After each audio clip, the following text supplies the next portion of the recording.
Selam dostlar, yepyeni bir video ile karşınızdayız.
Məni verərsən mən çalaram. Yox da, mən özüm tək eləmək istəyirəm.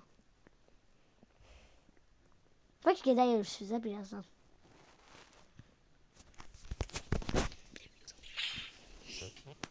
Bizə 5 dəqiqə canım. Bir də sən gəldik, buradan şalələri yoxlayırdım amma.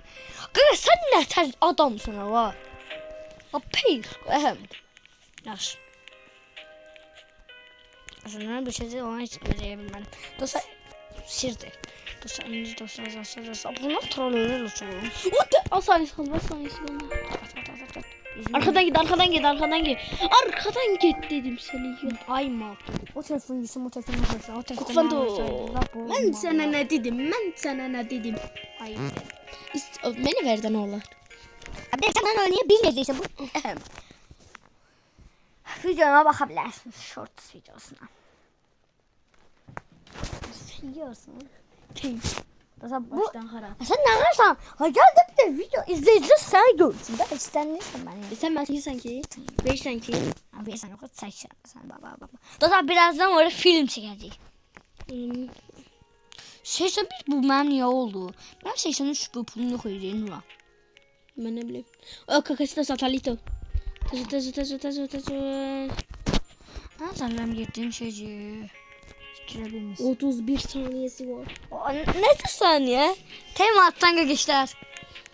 Bak qardaş, sən bu talentin mənim çox zəhləmim gedir. Hər zərəm getmişik dosta talent deyə mənim. Birinə qoyum belə. Ay dədə, sənin üzvən ələt. Heç nə salanmadıq. Gördün, xoşuna gəldi. Sənin birini saxızam bir dəqiqə. Dosta bir dəqiqə bu üzümü baxıyım. Al. Mən niyə verdin? Dostlar, indi biraz oynasın, ben biraz gidip alayım.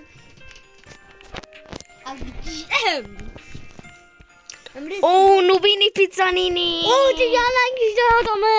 Çal.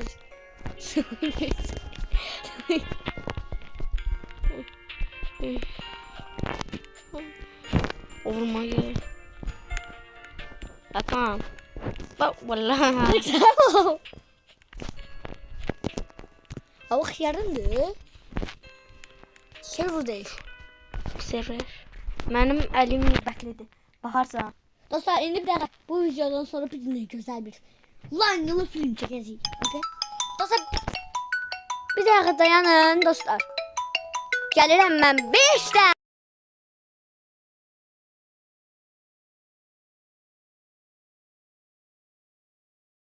Geldi bu tarz videoların daha çok gelmesi için kanala abone ol, like atmayı unutmayın.